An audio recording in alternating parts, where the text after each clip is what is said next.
Drahí Slováci, teraz vám ukážem, ako tí Kičovci, Budajovci a celá táto neschopná garnitúra riadili ministerstva. Sami radi o sebe rozprávajú, akí oni sú veľkí odborníci, akí sú špecialisti. Tak pozrite sa, ako riadili eurofondy na ministerstvo životného prostredia. Táto suma 403 999 677 eur je suma, ktorá išla prepadnúť do Bruselu a týmto podpisom sa mi ju podarilo zachrániť spolu s ministerkou hospodárstva. Tie peniaze rýchlo presmerujeme na pomoc, na energetickú pomoc chudobným domácnostiam. Pozrite sa na tú sumu.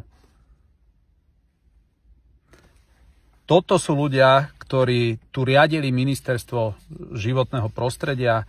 Nanominovali si ich tu, som o tom hlboko presvedčený, kadejaké mimovládky, aby ich projekty išli a všetko ostatné im bolo ukradnuté. Takto to fungovalo vo všetkom, čoho sa dotkli. Slovenský vodohospodársky podnik nechali v totálnom kolapse. To isté národné parky. V národných parkoch, prosím pekne, ako ich nanovo nastavili, tak tie národné parky sú v strate takom, že potrebujú 24 miliónov každý rok dotáciu len vôbec, aby boli na nule. Preto ja sa pýtam, ak v národných parkoch teda podľa nového konceptu nemá nikto nič čo robiť, tak z akého dôvodu tam vôbec teda niekto je zamestnaný, keď to má stať 24 miliónov. Včera sme došli z Bruselu, rokovali sme s eurokomisárom o medveďoch. Ako som včera informoval, v Eurokomisii sa chytali za hlavu, že prečo Slovensko dopustilo ten stav taký, aký je. No pretože tam chodili neschopní politici z ministerstva životného prostredia.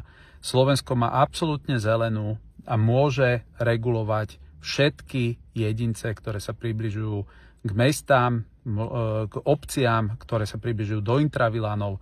A z tohto dôvodu to, že tu nechali napadať ľudí medveďmi, to nie je chyba Európskej únie, ale to je práve chyba týchto Kičovcov, Budajovcov a podobne neschopných ľudí, ktorí jedine, čo ich tu zaujímalo, bolo pár projektov štedre dotovaných pre mimovládne organizácie. Takže 403 miliónov eur prepadlo, ale sme ich dokázali zachrániť aspoň pre pomoc, sociálnu pomoc ľuďom.